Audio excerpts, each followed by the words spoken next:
Hello and welcome to Peugeot's Design Centre here on the outskirts of Paris, where we're here to see part 2 of Peugeot's next generation, the new 5008. Now this joins the 3008, but whereas that is a slightly more rakish take on the previous SUV, this is just as practical as the last generation with 7 seats for the family. In actual fact, ignoring the tiny Mercedes EQB and the huge Kia EV9 for a moment, we can't really think of another electric 7-seater SUV that's sold in the UK right now, putting this Peugeot in a very interesting position. First things first, let's talk practicality, because despite the fact that this car shares an awful lot with the 3008, it actually is quite a bit bigger. It's actually 25 centimeters longer, with 16 centimeters of that being in the wheelbase. Now that unlocks quite a lot of extra space in the second and third row, whilst also giving you a bigger rear door. Now in here, to get into that third row, it's a simple one-person motion. However, it is a little heavy, so bigger kids are going to be able to do it in the schoolyard, but not smaller kids. And also, if you've got hands full of pets or kids or shopping or whatever else you fill your life with, it might be a bit of a struggle. Also, that step is quite high. Blame the batteries for that one. Ooh. Right, when you do get back here, space is fine for kids, but will be very tight for adults, unless you're a small adult like me, in which case it's not so bad.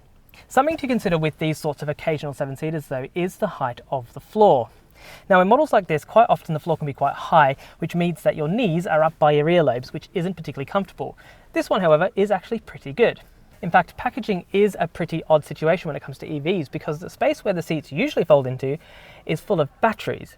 Now in this case, what they've actually done is that they've hollowed out a section here just in front of the rear axle, which allows a little bit more foot space and makes everything a bit more pleasant. In reality, the space back here isn't really that dissimilar to the model that came before, but the real changes are up there. So yes, this does come with the small steering wheel thing that Peugeot's been doing for a while, but unlike before when it used to be paired with analog dials, when paired with this enormous screen, it works spectacularly well. In fact, that screen is a particular highlight. It's 21 inches from edge to edge and combines all of the driver information and radio and nav systems into the one display. There is also wireless CarPlay and Android Auto with some wireless phone charging down here.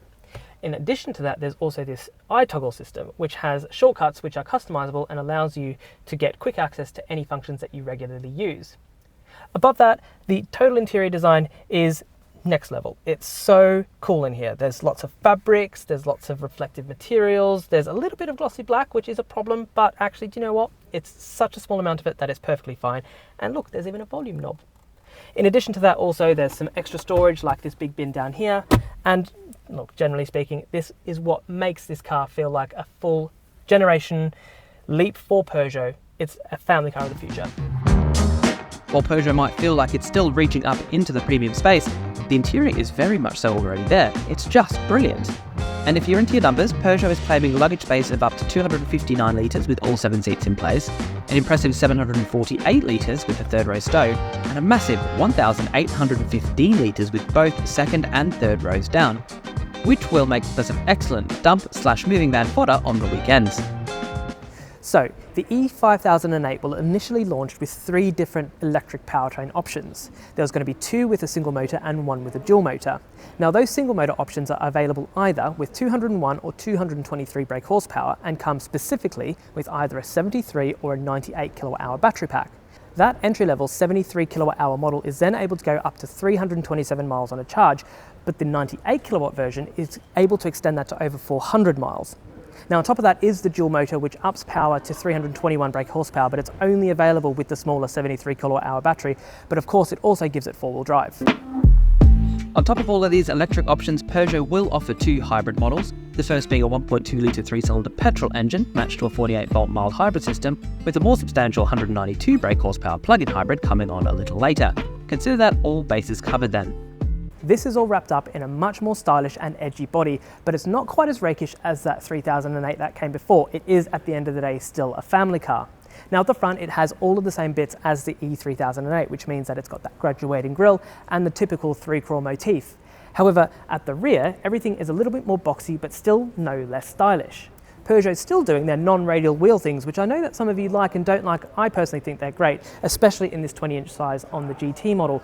But if you look closer, there's actually some really clever design going on, because things like the weather shields that are usually on the bottom of the windows aren't there to make everything a little bit cleaner. Meanwhile, this glass section at the back is all very precise and very slick. Overall though, regardless of whether you like this car styling or not, it is all brilliantly executed and looks more and more premium with every generation. Thing is though, you're going to need to pay for all of this premiumness, because this is going to be around £2,500 more than the E-5008, which means that it's going to start at close to 50 grand and go well over for this GT model. In fact, if you do a dual motor, it's probably going to get close to 60. To offset this, you will be able to order this with that mild hybrid 3-cylinder engine, which should start in the high 30s, which is a much more manageable price than those top spec EVs. But in general, what do you think? Do you think that Peugeot's heading in the right direction?